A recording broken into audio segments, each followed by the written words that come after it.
Magandang araw mga kaunuwenyos. Muling ipatutupad ang tamang pagsesegregate ng basura. Ihihiwalay ang nabubulok sa hindi nabubulok.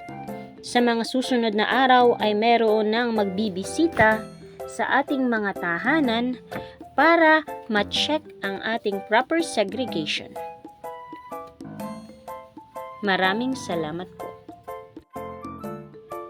Muli po ay iniimbitahan ang mga kaunuwenyos na dumalo sa gaganaping Barangay Assembly Day na may temang Barangay at Mamamayan sama-samang nagtutulungan sa pagtaguyod ng maayos at maunlad at mapayapang pamayanan tungo sa isang bagong Pilipinas.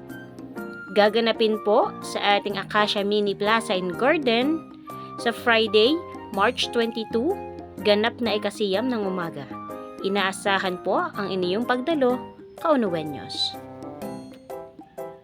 Maraming salamat po.